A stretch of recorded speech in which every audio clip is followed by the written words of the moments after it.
Hi guys, Samantha from Jessama Tutorials here, and today I'm going to show you how to create a mosaic coaster. So to get started, you're going to need a sheet of pearl white that was rolled out on about your middle setting, maybe a few settings down. This is about 1mm thick, so any of your settings that equals about 1mm thick. Okay. And I'm just going to bring over a square, because that's the amount of space that I need. There we go, that's going to be the size of our coaster. And now I'm going to be using Patina Inks. So I've got cobalt, marina, lapis, and deep turquoise.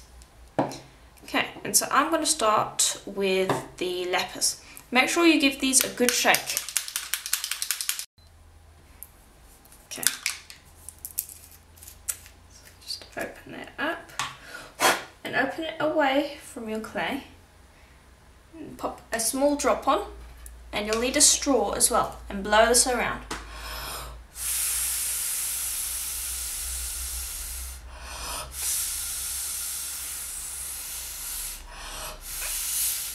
And the more you can get those cool spindle look, the cool tendrils going out, the better. Now I'm going to switch to the deep turquoise. I'm going to drop that in there.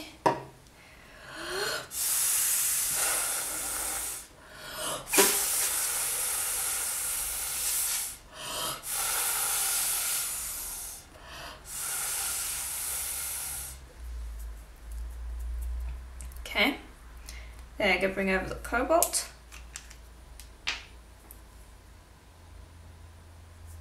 And blow.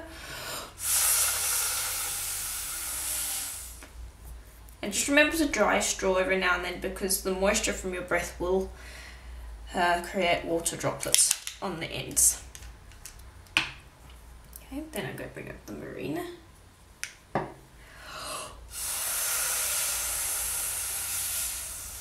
And you have to blow quite violently to get it to have these tendrils.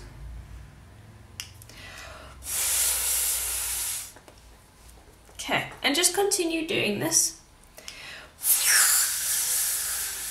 until you're happy with how you have covered your clay. And it's okay if the colours mix. Okay, and here's how it looks. So I'm quite happy with that. Lift that up and away, and just set that aside to dry for a little while, because before we put translucent over the top, it needs to dry. So just go and clean up your tile. Now the reason I am putting translucent over the top of it is because the Patina Inks, or Vintaj Inks as they're otherwise known as well, they won't stay on the clay once you've baked them. They're going to want to peel up and all sorts of things. So you need to have some sort of a protective layer on them. So you can seal them with something like resin or paraffin, so long as you're not going to be touching it or sanding it. But if you want to sand it and things like that, just pop a layer of translucent over the top. And then once it's dry, just bring this over, and hopefully you can see there as it's drying that we're getting some crackles. So hopefully there you can see that light ink over there over the top of the dark ink is creating some really nice crackles. So that's the goal here.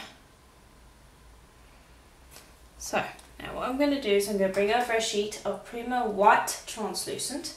The white translucent is best because that's the translucent that has a blue tint. And so if your project is on the cooler side of the colour spectrum, use the white translucent. If you're working on the warm side of the colour spectrum, like reds and oranges and yellows, then you'll use normal Prima translucent, because that will have a yellow tint once it's baked. and this just makes a difference in your project, because if you're working on a cool colour scheme with blues and greens, you're going to notice that yellow tint. Okay, there we go. Okay, once we've finished that, pop this, just clean up after yourself quickly because we don't want that on our piece. I'm going to pop this through my pasta machine on my thickest setting, and that's how it looks. I'm going to turn it, go down a setting and roll through again. That's how it looks. I'm going to turn it, go through down one setting and roll again. There we go. Turn, go down another setting and roll. Turn, go down another setting and roll. Turning and going down one setting and rolling. There you can see that we've got that crackle. Okay, so that's on my second thinnest setting now. Now take your largest cutter, which is the largest cutter in my maxi square set, and this is the one that I want, and choose the part that you like the best. I like their best. And this is going to be the size of my coaster. Okay. Now we're going to pop this in the oven for about 20 minutes at 90 Celsius. And the reason for this is we want to purposefully underbake this so that it is brittle when we come out, so that we can get that mosaic effect. So purposefully bake this at under your temperature. So Primo is usually at 130 Celsius, I'm going to bake it at 90 Celsius. And you'd usually bake for an hour, I'm going to bake at about 15 to 20 minutes. So it should be quite brittle, but it will hold together just a little bit when it comes out the oven. And when you put it in the oven, put it between two pieces of plain printing paper with a tile on the bottom and a tile on top, so it would be a sandwich. Okay, so here it is out of the oven, and I've just snapped off a small piece here to check if it is brittle enough, and I'm quite happy with how it is. So now bring over your squares again, and I'm going to go down one size. No, I'm going to go down two sizes. So this was the largest square in the set. Now I'm going down to the third largest, and I'm going to trim this to that size because I want some black to come up through the cracks that I'm going to make. And so to do that, I need to trim away some of the clay.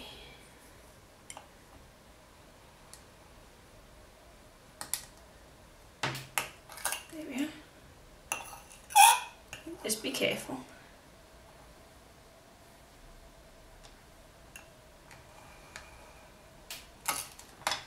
Whoops.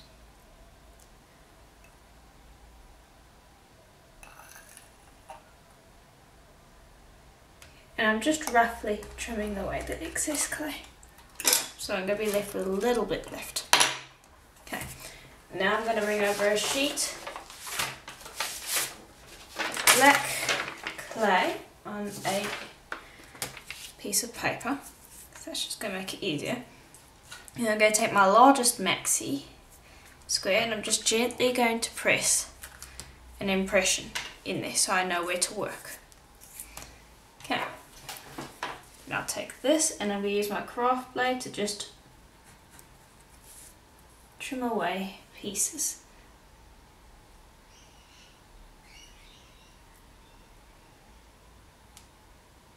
And I'm going to take those and I'm going to place them inside that square.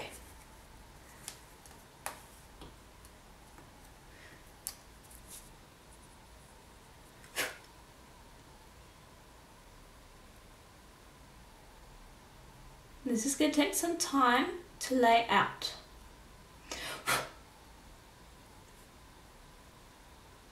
look really nice afterwards. And I think I'm actually going to use my blade to cut these pieces. There we go.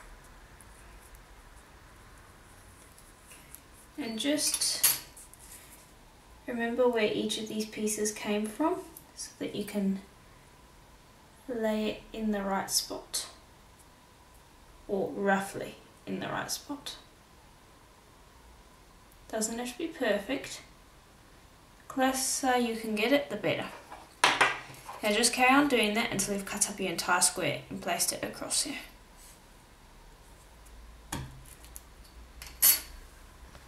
Okay, so here is what it looks like now that I've done the mosaic. Now what I want to do is I just want to gently roll it so that these pieces get stuck in that mosaic into the base clay. Okay, bring out the cutter. Oops, wrong one.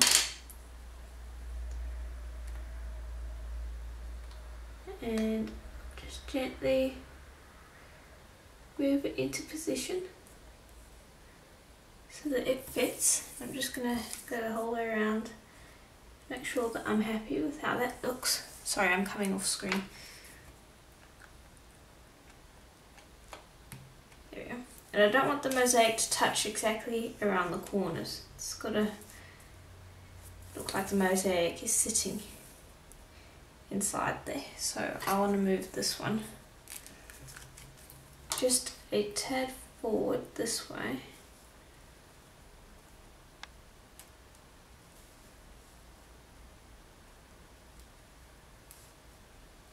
Like that. Okay. Pop that back on.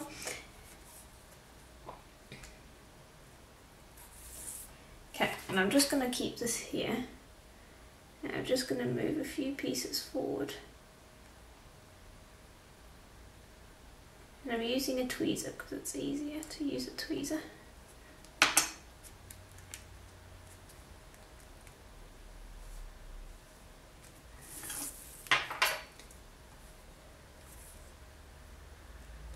Okay, and then I'll cut. I've got that one piece that's flipped up. Just press that back down.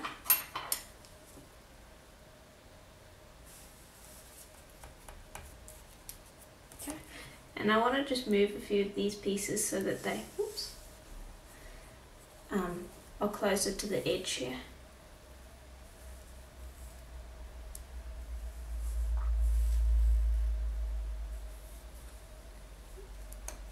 So this is a bit of a fiddly process, as you can see, but the result's going to look really nice.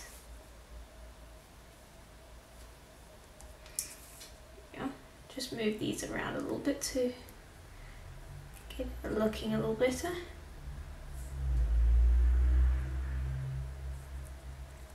There we go. Okay, and if there's any that you would like to move them now before you pop it in the oven or anything like that. And then just go back over with your cutter and make sure that it is properly cut out.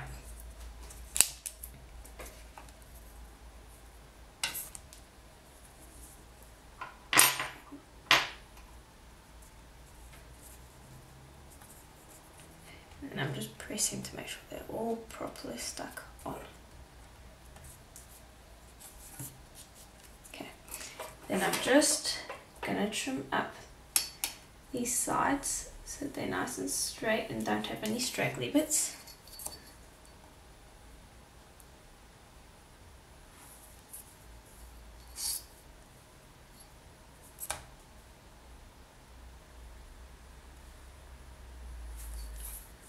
And what we're going to do is we're going to take clay and we're going to fill in the gaps. So we're going to put in grouting.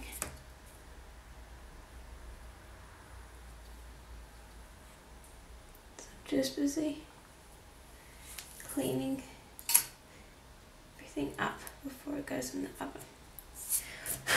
Okay, and so you don't need to worry about smoothing the edges, or not, you don't need to worry about smoothing inside here if you make any accidents with your tweezer.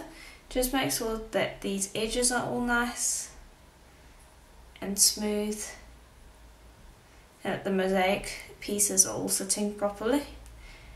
And then if there's anything on the back, like this, that little bit there that needs to come out, just do that.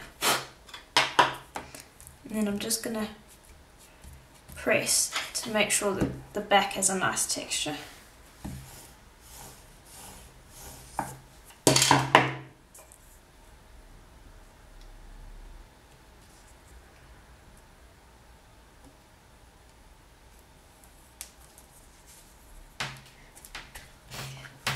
Okay, so now the back should have a nice clean paper texture.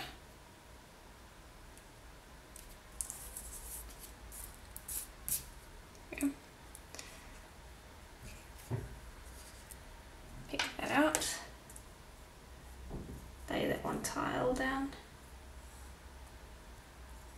and if you get any clay on any of your pieces, scrape that off. And you can see that I've kept the pattern that blows, so you can see, if you look closely, that you can see all the streaks are kind of all lining up. They're not lining up perfectly, but they line up enough that you can see the image underneath, which is nice. So I'll pop this in the oven on a piece of paper with a ceramic tile in the oven for a full hour at pretty much recommended temperature. I'll have a piece of plain paper over the top of this because we want to keep this translucent, nice and clean. And then I'll bake that for an hour, and then I can show you how to fill it in afterwards. Okay, so this is out of the oven and I've allowed it to cool. And so you can see what a lovely pattern that alcohol ink has formed. I'm thinking I'm going to call this my shattered river, because the sort of ink looks like a river, and then we've kind of broken it up into these shards that all kind of go in the same direction. So I'm quite happy with how this has turned out. So now what we need to do is we need to fill in these holes. So we're going to do that in two steps. We're going to first fill in the majority of the stuff around here. Then we need to do a smear along the sides, and that's going to fill in the spaces along the sides here, because the mosaic part isn't going all the way up to the sides the whole time. So that will fill in the whole piece. So the way we're going to do that is we're going to take small pieces of black clay, Primer of course. We are going to roll them in our hands to warm them up. You want them as warm as you possibly can. Okay, and you're just going to smash them down onto your clay and press nice and hard. Make sure that you've got it in there, and then bring over a tissue blade and shave off the surface. And now remember that we will be able to sand this later because we have put a backing on our beads. So any bits that are left, don't worry about it, we can fix that quite easily later on. So you want to just shave it off so it looks something like that. And you'll do that across the entire space. Okay, so that's been filled in. So now we need to tend to the sides. So bring over your black again, roll it up into a sausage, take it and smear it along your sides.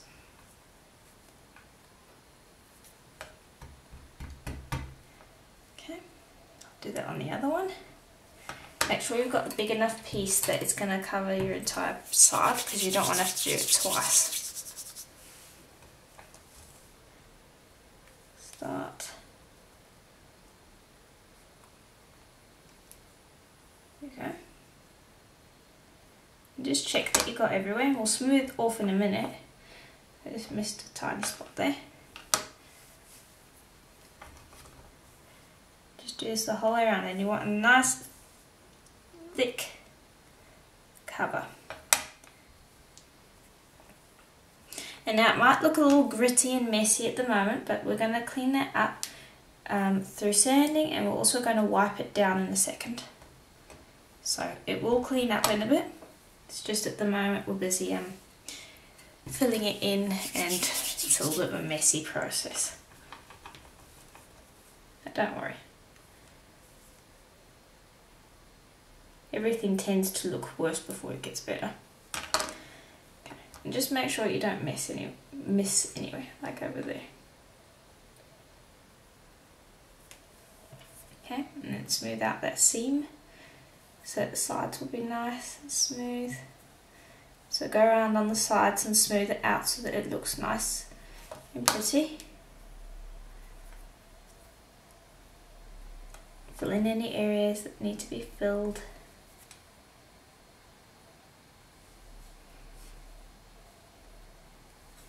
And just smooth and make it all nice, and then we'll trim the top part.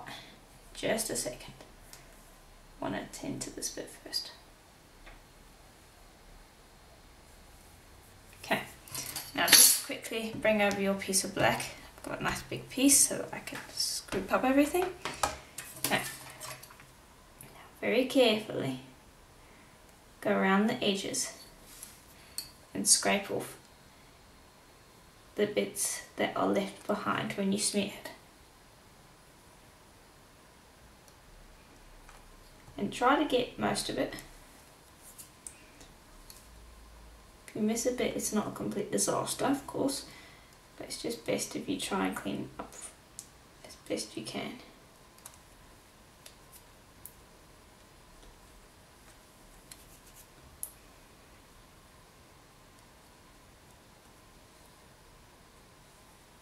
There.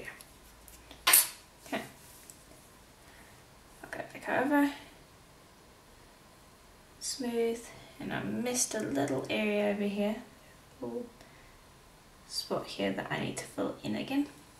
The edges are the most tricky parts because you'll just find that they're a little bit more tricky, so they're going to take a bit more time. That's the final step before we can get onto the finishing touches. There, that's better. And then just smooth the sides so they're nice and smooth. And while you're smoothing them, you can check, see if you're happy with it. If there's some areas where you smeared it a little too thick, you can just gently rub it down so that you can squish that smear down a little bit. There we go. But in that spot you'll have to shave again.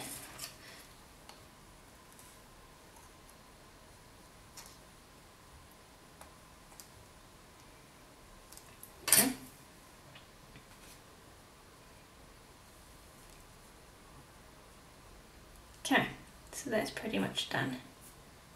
Okay, and I'll look at that, and if there's any areas that I'm not quite happy with, like this bit, I want to just trim down that a little bit. Like if there's any corners that you're not quite happy with, fix that now, because if you leave it till later, you'll regret it. So I'll just take my blade and just trim down. Something there. You can skip ahead if you want. Okay. There. Alright, that should do.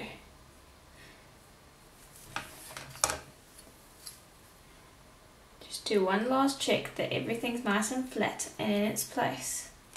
And then we can get on to smoothing it out with our wet wipes. Okay, just clean up some pieces and then smooth out any fingerprints. And you can use a piece of paper to help you with this.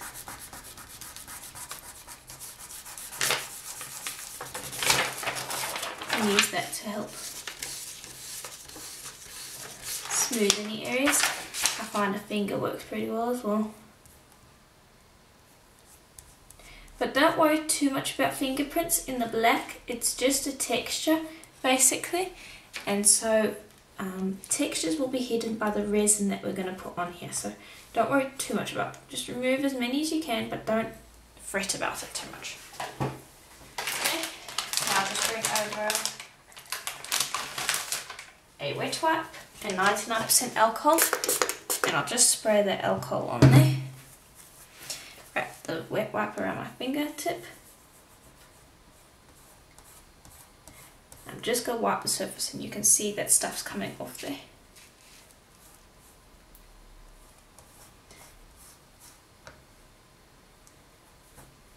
Okay, and you'll need to spray again every now and again, because it needs to be wet for it to be clean. And this is just going to essentially wipe off top parts of that black that were left as residue. So it just cleans it up and saves you a big sanding job.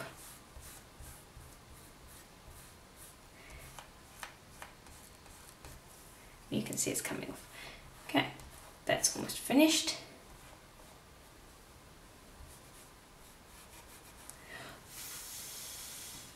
Right, then you're going to need to go back and smooth these sides again, because you're going to get some of that alcohol on the sides, and then you're going to get fingerprints on them and things like that. So just go back and smooth those sides.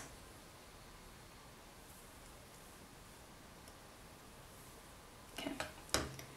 And then just double check by spraying. And this is what's going to look like when you put resin on it. So if you see any areas that are cloudy, I feel like there's a tiny area there that might be cloudy, and a little bit there. This is what it's going to look like with resin. So if you see any bits that look cloudy to you, wipe them now.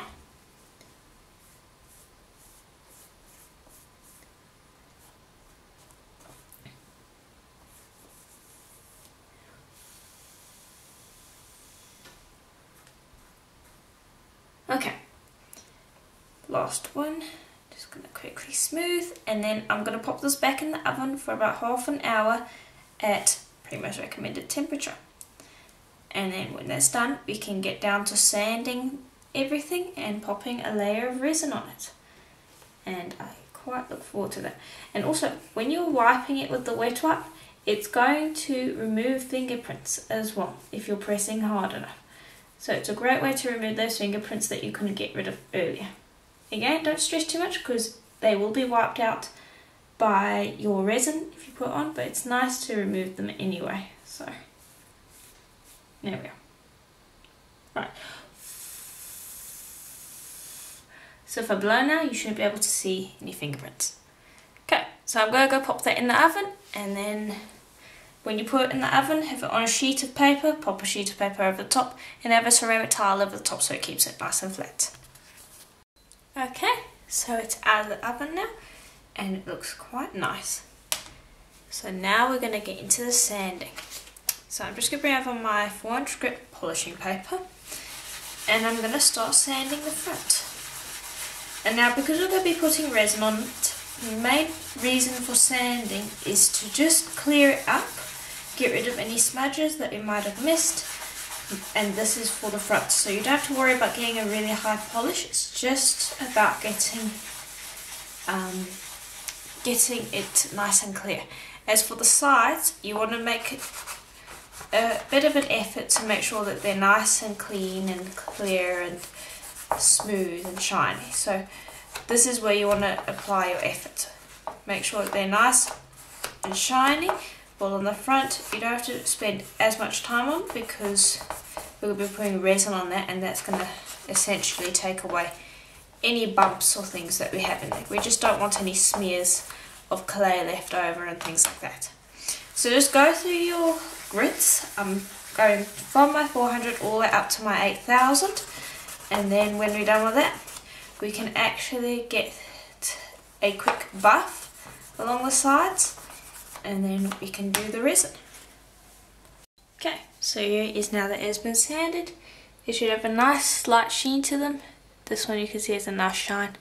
So now I'm just going to bring over this buffing tool, rotary tool, and this will give it a light buff as well. If you're looking for the buffing wheel that I'm using here, I do supply it on my Etsy shop, Jessama Design. So let me just switch this on. This makes a bit of a noise, so you might want to turn down your sound.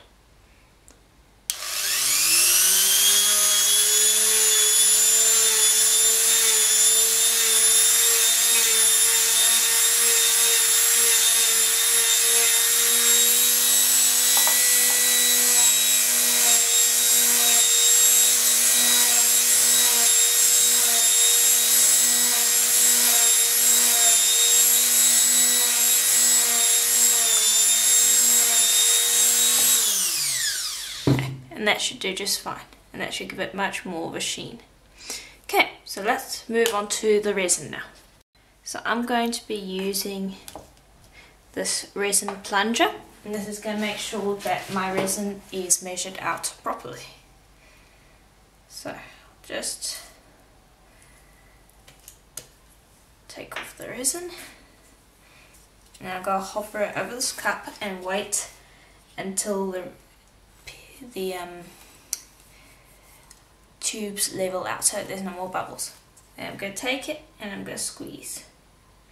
And you want quite a bit of resin for this.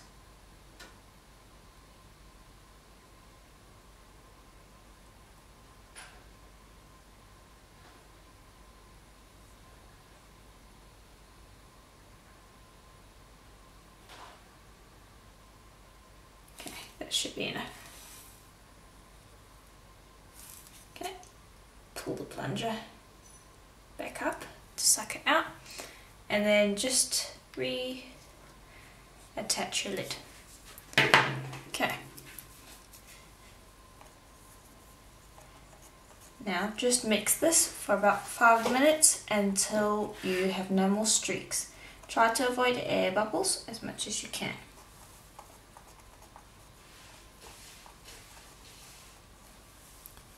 Okay, so I've mixed up the resin. Now we can pour it onto our tile. And this is just a silicone mat that I have.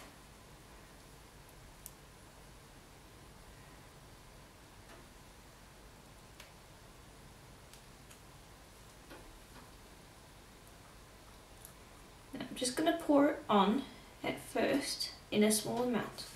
I want a nice dome on this thing, so I'm going to use more resin. And now I probably have more resin here than I need. I'd rather I have more than I need and then I put it on some backup beads that I have. Because if you don't have enough, then you're going to have to mix up another batch. And then you've got to make sure you do it quick enough that this one hasn't started curing, and it's just all sorts of problems. So it's better to do more resin than you need. It looks really nice. I love how black that is turning out, these veins. I mean, if you look at the difference between the ones under the resin and the ones here, it like clears it up completely. So let me pour some more on.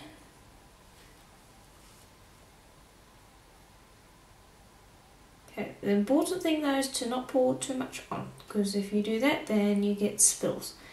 So just pour a bit on, stretch it out as far as you can.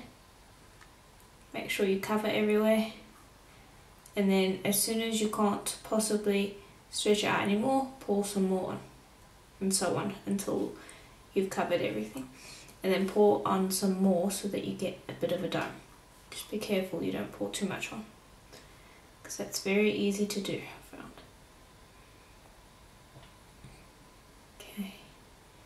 There we are. I'm just going to go around and make sure that I've got everywhere.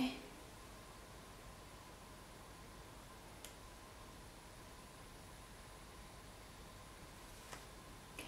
I'm just going to add a little bit more, and that will be enough. Pop that to the side. And now what we want to do is we want to just let that sit for a few minutes and let those bubbles rise. Okay, and now that they've sat for a little while, we'll take a little straw and we'll use this to blow away our bubbles quickly.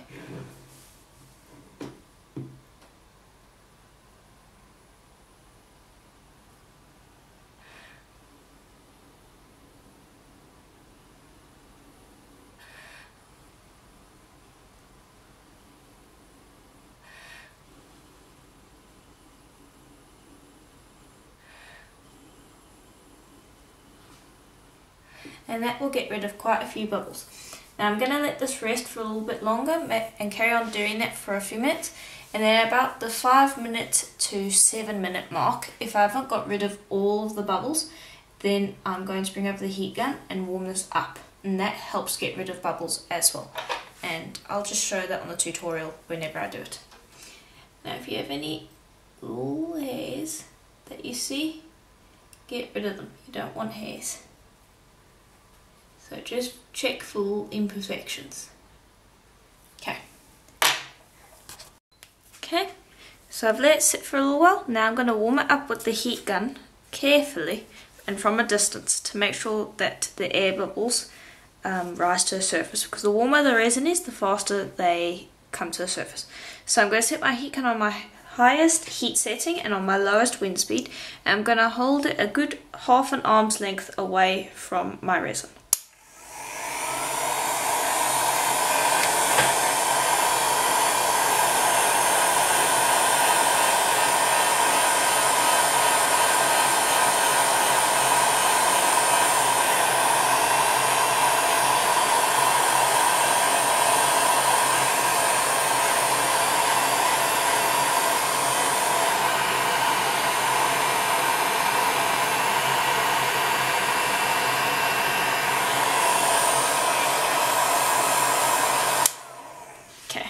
Should be just fine. Now we've got a little drip over here. I'm going to wait until the resin is a little bit more cured, and then I'll fix up that drip. It's no big deal, we can easily fix that. So I'll let this cure for about 24 hours, and even if I haven't fixed up this drip, when it is still sticky and around about the maybe around the 7 to 8 hour period, I'll just take my blade and I'll slit that section over there, and that will cut it off, but because it's sticky it'll be easy to remove. So just move this around so that the resin can fill up different compartments and it's not going to pool. And if you start to run out of resin on here, you can always add more from that extra bits that you had, which is why I like to keep them. So let this cure for 24 hours and I'll show you what it looks like when it's done. Okay, so here it is now that it has been cured. You can see it's all lovely and shiny. It's got a beautiful gloss to it. So I'm really happy with how this turned out. And if you had any leaks, just clear up the sides, but I wiped it while it was still sticky, and so the sides are all clean. So that's how that one turned out. Now, I did have that leftover resin, so I decided to put it on this coaster that I did a tutorial on a little while ago. You can see how lovely and glossy that is, and the sides are all nice as well. So that's what I did with the leftover resin. So now I have two coasters. They look really nice. I'm quite happy with how this one turned out. It looks really nice. I love the mosaic effect that's on it. And the nice thing is that the black has such a strong contrast between the pearl white with the vintage inks on it. So it creates a really beautiful statement. So you could make this larger and make it a wall piece. You could leave it as a coaster. You could make it smaller and turn it into a pendant. There's lots of things that you could do with this. And you don't even need to turn it into a mosaic. You could just simply take the idea of the vintage ink crackle and you could create a really cool pendant with that as well. So I do hope that this tutorial was helpful to you and that it gave you some cool ideas.